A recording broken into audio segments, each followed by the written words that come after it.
Welcome to the Real News Network. I'm Paul Jay in Baltimore, and now joining us in Baltimore is Senator Bernie Sanders. Thanks for joining us. My pleasure. And activist Danny Glover. Thank you for joining us. Danny is here as a supporter of Bernie Sanders. Senator Sanders, if you talk to people in Baltimore, either about the extraordinary murder rate, which is last year around 348, the same murder rate more or less as New York, which has 13 times the population, or you talk about mass incarceration, or you talk about systemic racism, it usually boils really down to one question, which is lack of employment and low wages. It really comes down to that. Now, I know you've proposed a $1 trillion infrastructure spending plan that would create jobs, but Baltimore has a pretty bad history when it comes to private-public partnerships, where investment money, for example, in the Inner Harbor, in the name of creating jobs, makes a lot of money for developers and the billionaire class, and not really does much about employment and poverty. How would your plan be different? First of all, thank you for recognizing what too few people do recognize, and that is when you have unemployment rates of 30, 40, 50%, when kids have no opportunity to stand on their own 2 feet, go out in the adult world, become independent, bad things happen. And that's a crisis that has got to be dealt with. So in addition to proposing a $1 trillion jobs program, rebuilding our crumbling infrastructure, what we also have proposed is a program along with Congressman John Conyers, which focuses on youth unemployment, specifically putting young people to work, putting them into school, getting them the job training that they need.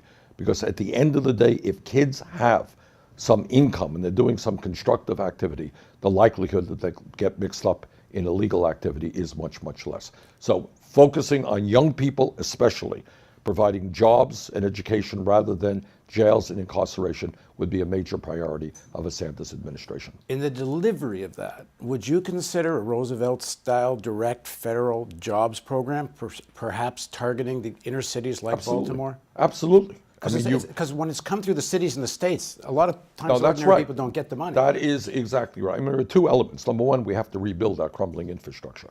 And that is our roads and our bridges, our water systems, our wastewater plants, airports, rail, et cetera, et cetera. But second of all, when we talk about job creation, the federal money has got to go into those areas that need it the most.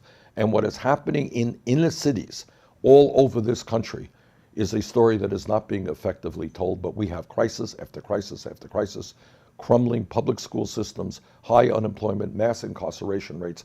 We've got to start focusing on rebuilding inner cities in America. So a direct federally funded jobs program is on the table with you? Absolutely.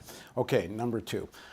I know you're running to win, and whether you win or don't win, you need as many votes as you can get to make this political revolution you're talking about possible. You've said you're going to endorse Senator Clinton, but you said something in addition to that to Andrea Mitchell on MSNBC. You said you will endorse her, but if you campaign for her, will really depend on what her stand is and what she adopts. I want to see the Democratic Party have the courage to stand up to big money interests in a way that they have not in the past, take on the drug companies, take on Wall Street, take on the fossil fuel industry. And I want to see them come up with ideas that really do excite working families and young people in this country. So that's a condition for you going out and really campaigning. Well, let me just say two things. Number one, a Donald Trump presidency would be a disaster for this country. And I will do everything that I can to prevent that from happening. But I think the issue of how the kind of support that Secretary Clinton gets from the American people who have voted for me, is totally dependent upon her. And that is, she is going to have to excite people, convince people that she is in fact prepared to go outside of establishment politics and establishment economics.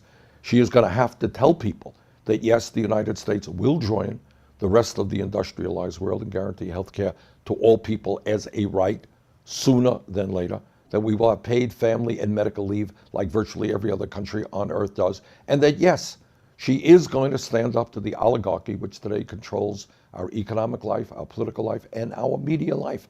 And if she does that, I think there's going to be a lot of excitement for her. If she continues to be a proponent of establishment politics and establishment economics, I think she's going to get a lot of support from people who definitely want to defeat Donald Trump and see her as much, much more preferable. But she's not going to generate the excitement that I think we need. And as you said in the quote I just read, the Democratic Party, also meaning Secretary Clinton has no record of doing any of this in the past. Not much.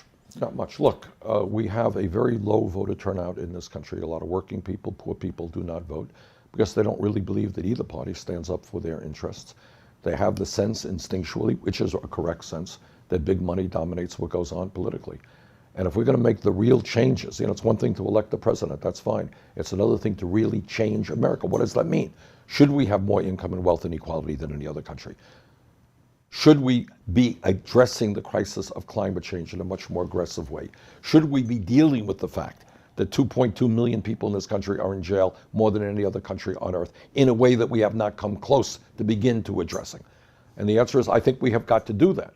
But to do all of those things require a political party to say, you know what, sorry, billionaire class, you cannot have it all. We're going to transform our economics. We're going to transform our politics. And by the way, we're going to transform media as well. We're going to get the word out to people about what's really going on in this country in a way that the corporate media does not.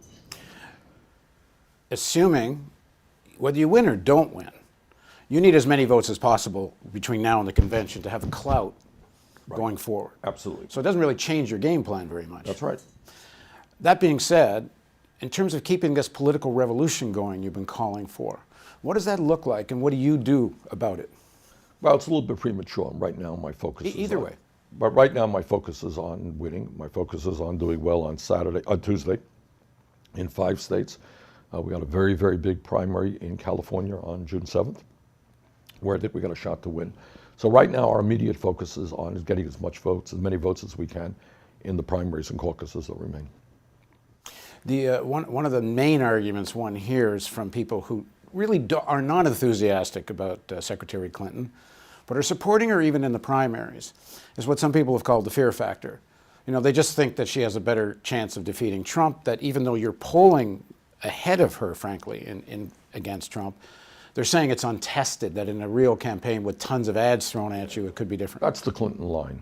But what is also untested is the kind of vicious attack that the Republicans would make against Clinton in a way that we have not gone anywhere near. I mean, they're going to be raising issues that we have stayed away from.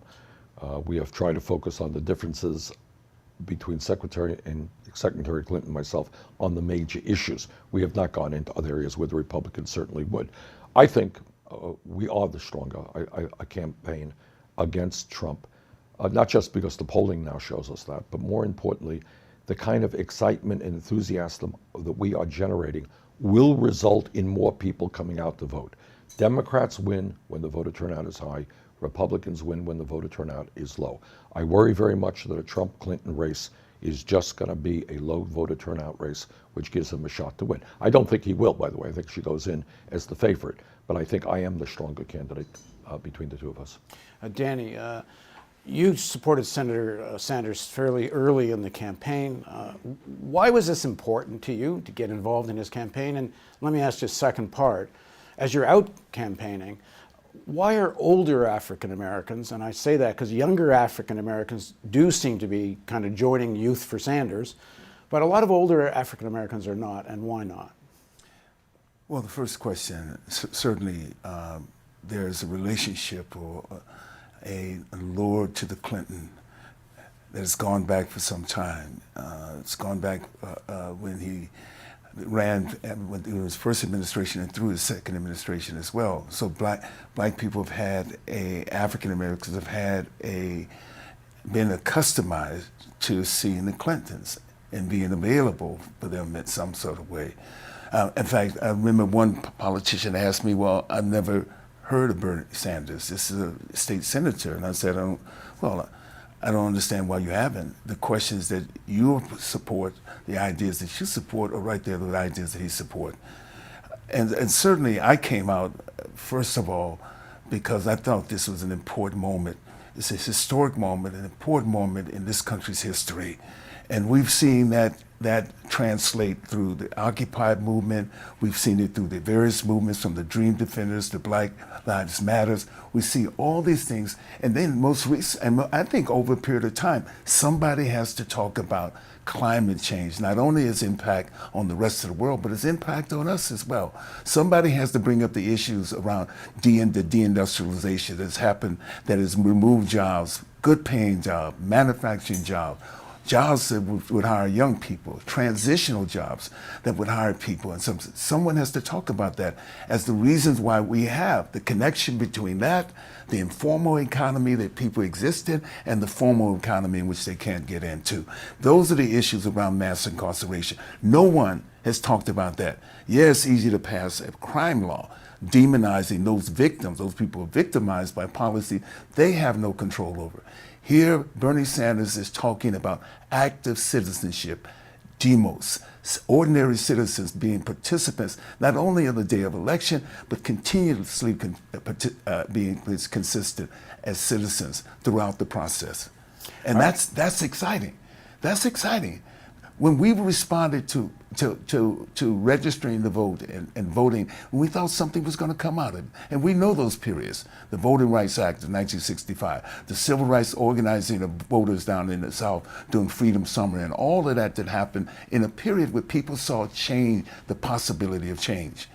And I think, as Senator Sanders says, that this possibility of change, a new voice, another narrative, a way in which their issues addressed, from child care to health care, from global warming to climate change, job creation. Exciting. It's exciting. I've only been given 10 minutes for the interview because I know you got to run to a rally. This is just the beginning. I'm hoping, and I hope we get to pick this up again. Well, thank you very much for allowing us to engage in a substantive type discussion. Thanks very much. Thank you for joining us, and thank you for joining us on the Real News Network.